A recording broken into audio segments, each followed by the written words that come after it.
Saludos mis queridos hermanos, hoy con el estudio bíblico número 4 de nuestro curso Sígueme, titulado Jesús el Salvador, el rescate de la raza humana. La primera pregunta dice, ¿cuál es la condición humana frente al pecado? Leemos Romanos capítulo 3, verso 23, dice, por cuanto todos pecaron y están destituidos de la gloria de Dios. Esa es una cita.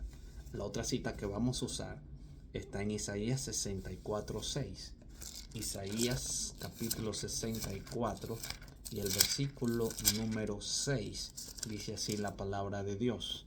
Si bien todos nosotros somos como suciedad y toda nuestra justicia como trapo de inmundicia, y caímos todos nosotros como la hoja, y nuestras maldades nos llevaron como viento.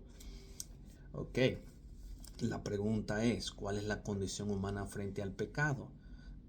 La respuesta es, todos hemos pecado, somos como suciedad y nuestra justicia como trapos de inmundicia. Creo que estamos metidos en un gran problema. Esto es demasiado grave, pero no te asustes, cálmate, porque este estudio bíblico nos está diciendo que Dios solucionó este problema en que nosotros estamos aquí, la raza humana. Jesús el Salvador, el rescate de la raza humana. La condición de nosotros es paupérrima. Todos estamos en condición de pecado. Y dos, somos como suciedad y lo mejorcito de nosotros es como trapos inmundos. Vamos a la pregunta número 2. ¿Cómo se define el pecado? Primera de Juan capítulo 3 versículo número 4 dice, el pecado es infracción de la ley. Vamos a leer Primera de Juan capítulo 3 y el versículo número 4. Primera de San Juan capítulo número 3 y el versículo número 4 dice, todo aquel que comete pecado infringe también la ley, pues el pecado es infracción de la ley. Ok, interesante. Vamos a la otra cita que encontramos aquí. Está en Romanos capítulo 6 y el verso número 12. Romanos capítulo 6 y el verso número 12 dice así la palabra de Dios. No reine pues el pecado en vuestro cuerpo mortal, de modo que lo obedezcáis en sus concupiscencias. Y ahora yo voy a colocar una cita que no está aquí en el estudio, pero creo que también es válida para que podamos ver otra definición del pecado que tiene la Biblia por medio del profeta Jeremías. En el capítulo número 2 de Jeremías. Y vamos a leer el versículo número 22. Jeremías capítulo 2, versículo número 22 dice, aunque te laves con lejía y amontones jabón sobre ti, la mancha de tu pecado permanecerán aún delante de mí, dice Jehová el Señor. Y ahora vamos a leer el capítulo 13 y el versículo número 23 de Jeremías. Versículo número 23. ¿Mudará el etíope su piel y el leopardo sus manchas? Así también, ¿podréis vosotros hacer el bien, estando habituados a hacer el mal? Mira, Juan entonces define el pecado como infracción de la ley. Ahora déjame explicar un poquito aquí el contexto de esta palabra hamartía, que es la que Juan usa como infracción de la ley, hamartía. Esta palabra hamartía, Juan dice que hamartía es errar al blanco. O sea que para Juan, el apóstol, el pecado es que nosotros como humanos estamos errando al blanco. Estamos errando a la meta. Estamos errando al objetivo. Para Juan, la meta de todos nosotros es llegar a aceptar a Jesús como el Hijo de Dios, el Salvador del mundo. Porque si yo acepto a Cristo como el Salvador, mi Salvador personal, yo reconozco que Jesucristo es Dios hecho carne. Entonces Juan dice que si yo estoy en Cristo, el Hijo de Dios vino a este mundo para desechar las obras del diablo. entonces yo no estoy en rebeldía contra Dios. Yo no estoy en hamartía. Y ahora yo estoy ahora en santidad delante de Dios, porque la justicia de Cristo ya me cubre mi desnudez. Ya no estoy en una rebeldía con Dios. ¿Por qué? Porque yo acepto el plan de salvación. Pero si por el contrario yo no acepto el plan de salvación y yo hago sustitutos, o yo me busco sustitutos para expiar mis propios pecados sin Jesucristo, o yo me hago pasar por Dios, o yo quiero vivir una vida sin querer escuchar la voz de Dios al arrepentimiento, entonces yo estoy en hamartía. Y por mucho que Dios quiere, Dios no me puede cubrir la desnudez, mi condición. ¿Por qué? Porque yo no quiero. Y Dios va a apelar a mi razonamiento, Dios va a trabajar, pero Dios no me puede forzar mi conciencia. Entonces, para el apóstol Juan, el pecado es una rebeldía, es una infracción constante de la expresión del carácter de Dios manifestado en los 10 mandamientos. Ahora, para Pablo, el pecado es una condición humana, porque Pablo dice, mientras estemos nosotros en este cuerpo mortal, pues tendremos que constantemente, cada minuto, cada segundo, cada hora, cada instante, tenemos que someternos a Dios, porque este cuerpo mortal está por naturaleza rebelde contra los dones del Espíritu Santo.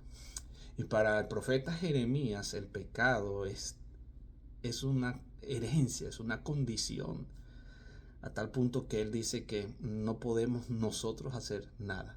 Así como el etíope no puede cambiar sus manchas, ni hacer el bien estando habituados a hacer el mal. Y Dios dice, ustedes, lo mejorcito de ustedes son trapos de inmundicia. Entonces, notemos entonces que el pecado hace mucho daño, porque el pecado nos aleja de Dios. Isaías dice que el pecado ha producido una división, una separación, un muro entre Dios y nosotros. Entonces, ¿cuál es la respuesta? Es una infracción de la ley, es una elección también, es una condición también, es una herencia también. Todos esos conceptos de pecado lo encontramos en la Biblia. Ahora, ¿a quién se somete el pecador? Primera de Juan capítulo 3 versículo 8 dice, el que peca se somete al diablo, porque el diablo peca desde el principio. Entonces la respuesta es, ¿a quién se somete el pecador? Se somete al diablo. ¿Por qué? Porque el diablo es el padre de la mentira, porque el diablo peca desde el principio. Lo interesante es que el versículo termina diciendo, mas para esto apareció Jesucristo, para destruir, para desechar las obras del diablo. Yo digo amén. Amén por eso. Fíjate que si bien para Juan elegir una vida sin Jesucristo es cometer hamartía, es cometer pecados, es errar el blanco, es estar en contra de los mandamientos del Señor. Lógicamente el autor de los mandamientos es Jesucristo. Ahora imagínate, si yo desecho a Cristo, que es el autor de los mandamientos, ¿cómo va a ser mi vida? Pues va a ser una vida de desastre, de rebeldía. Pero Juan dice que para que esto no ocurra, para que yo no lleve una vida errando en el blanco, yo puedo también llegar a dar en el blanco, a llegar a la meta, a cumplir el objetivo, por lo menos de Dios en mi vida. El objetivo para Dios el Padre es aceptar a Jesús, porque en Él hay vida eterna. Si yo acepto a Cristo y acepto el objetivo, el plan de salvación, yo estoy llegando al blanco, yo no estoy errando, yo estoy llegando. Entonces para eso vino Jesús, para destruir, desechar toda altivez de espíritu que va contra el plan de la salvación, y para destruir las obras del diablo. Amén. ¿Cuál es el resultado final del pecado? La pregunta número 4 dice, la paga del pecado es la muerte, mas la dádiva de Dios es vida eterna en Cristo Jesús. El pecado paga con la muerte, el diablo te paga, el cheque blanco es el cementerio, pero Jesús pagó esa deuda, la muerte eterna por ti, y ahora Jesús te regresa la vida eterna. Todo el que cree en Cristo, aunque esté muerto, vivirá. Cuando Jesús venga, va a resucitar a los muertos. La muerte es un sueño, podrá ser temporal, pero Jesús te va a resucitar. ¿Por qué? Porque Jesús tornó la maldición en bendición. Porque el pecado te da la muerte, pero Jesucristo te da la vida eterna. Jesús murió en la cruz por tu pecado, pero también Jesús murió en la muerte eterna, la que no tiene resurrección, para que tú tengas esperanza de vida eterna y esperanza en la resurrección de los muertos. La paga del pecado es la muerte, pero la dádiva, el regalo de Dios en Cristo es vida eterna para ti, amigo. Entonces la respuesta que vas a colocar ahí es la muerte. Vamos a la sección número 2. La primera sección era la condición humana. Vamos ahora a la sección número 2 del estudio bíblico, que habla entonces el rescate. ¿Qué es lo que Dios está haciendo con este humano llamado Walker? Conmigo, con mi vida. Bueno, Dios me está rescatando. Dios vino a este mundo para rescatarme, para levantarme de esta condición putrefacta del ser humano, para levantarme de esta condición de muerte, de formol, y darme a mí una esperanza de vida en Cristo. Mira, cómo describió Jesús el plan del rescate ideado por la humanidad. Porque de tal manera amó Dios al mundo que ha dado su Hijo unigénito, para que todo aquel que en él crea no perezca, mas tenga la vida eterna. La respuesta es Jesús. Jesús, ofrenda de sacrificio por nuestros pecados. El Padre entregó a su Hijo como una ofrenda de sacrificio por nuestros pecados, como el Cordero de Dios, que quita el pecado del mundo. La respuesta es Jesús, el Cordero de Dios, que quita el pecado del mundo. Vamos a la pregunta número 6. Dice, ¿cuál es la solución de Jesús para alcanzar la salvación? La respuesta está en San Juan capítulo 14, verso número 6. Jesús dice, yo soy el camino, la verdad y la vida. Nadie llega al Padre excepto por mí. Entonces, ¿cuál es la solución de Jesús? Aceptarlo. Aceptarlo. Pastor, yo puedo aceptar a Cristo así como estoy, sí, tal como estás, así en tu condición humana, así en tu traspo de inmundicia, así, con tu cuerpo de muerte, como dice Pablo. Sí, así, pero lo debes aceptar.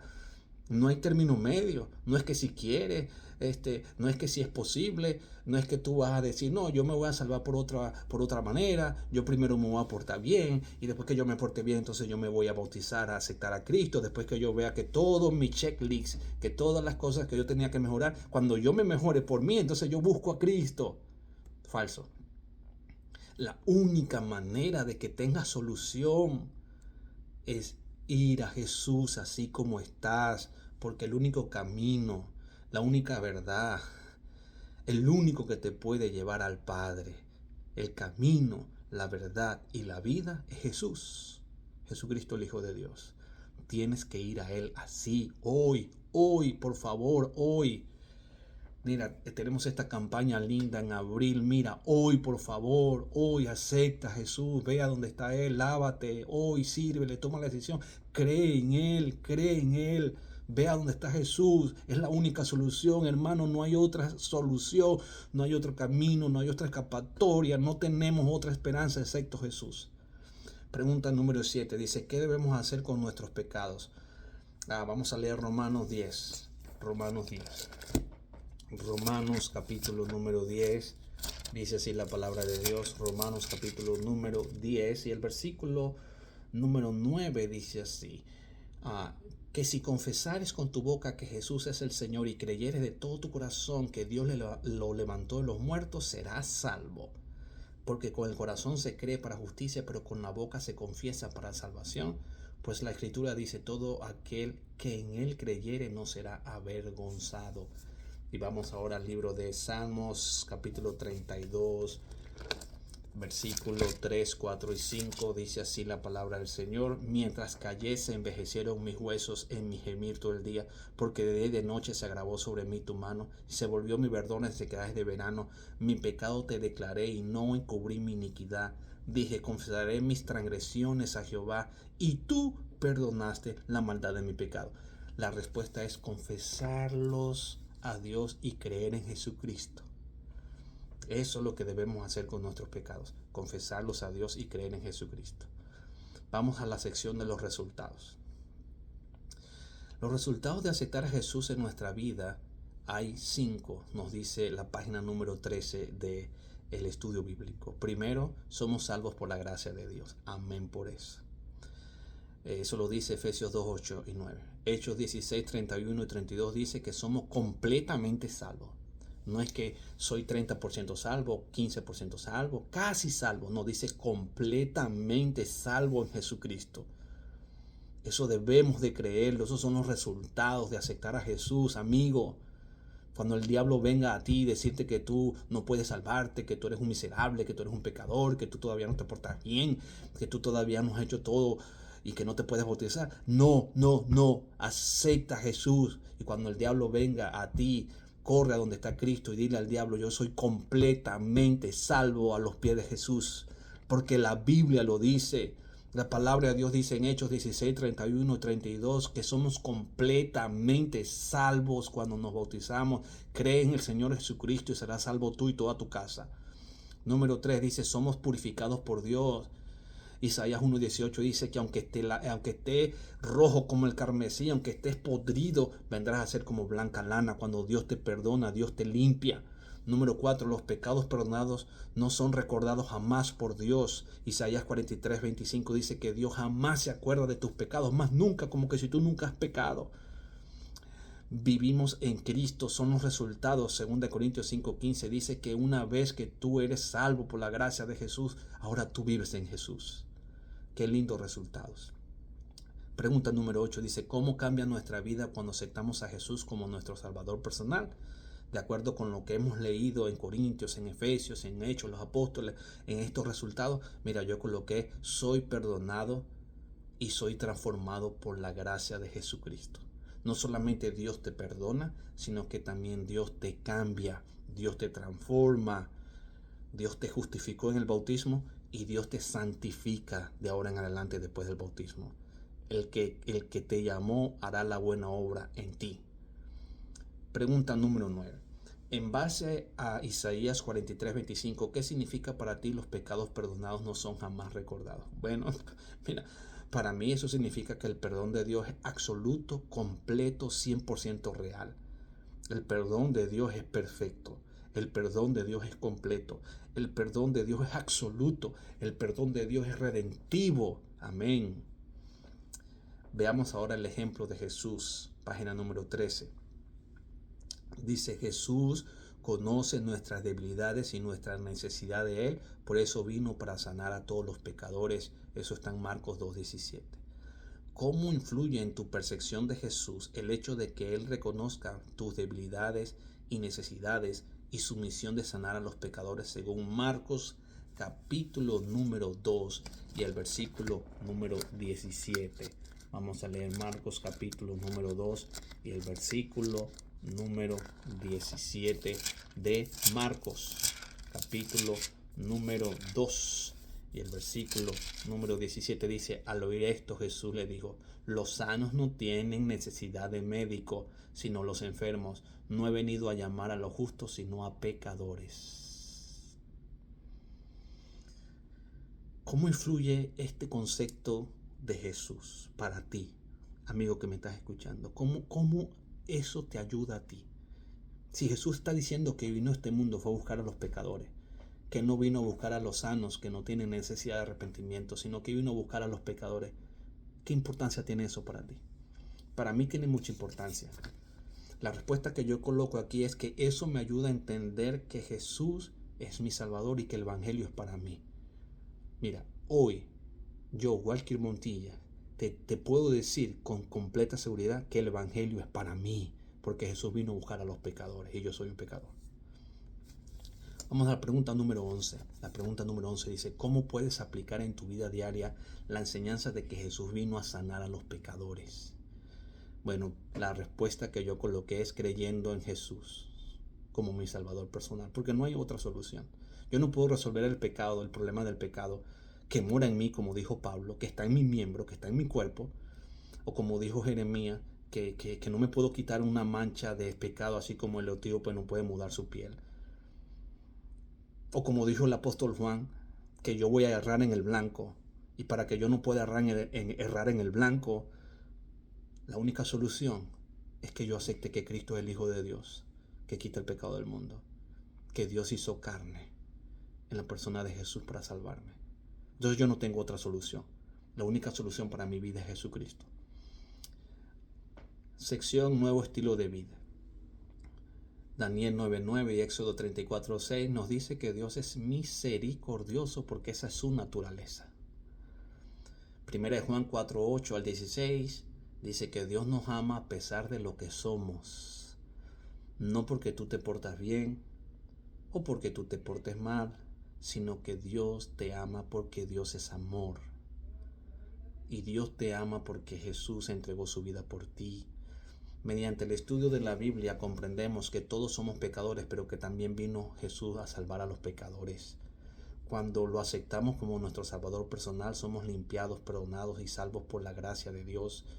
Jesús reconoce tus debilidades y a través del Señor Jesucristo somos completamente salvos y vivimos una nueva vida en transformación. Para reflexionar entonces hay 5 preguntas. Pregunta número 1 hoy: ¿tú eres un pecador? Pregunta número 2: ¿tú quieres recibir el perdón de tus pecados? Pregunta número 3: ¿crees que Jesús dio su vida por ti? Pregunta número 4: ¿estás dispuesto a rendirle tu vida a Jesús? Pregunta número 5: ¿estás listo para invitar a Jesús a tu vida y a tu corazón? Yo creo que sí. Terminamos con un compromiso. Deseo entregar mi vida a Cristo hoy, ser perdonado por mis pecados, recibir la gracia de salvación y vivir una vida nueva en Cristo. Hermano y amigo, ya que no tenemos esperanza y que no podemos resolver el problema del pecado por nosotros mismos, excepto a través de Jesús, yo hoy tomo la decisión de aceptar a Jesús como mi Salvador, como mi Dios, y yo quiero ser transformado, yo lo quiero servir, yo quiero estar en el equipo campeón. ¿Y tú?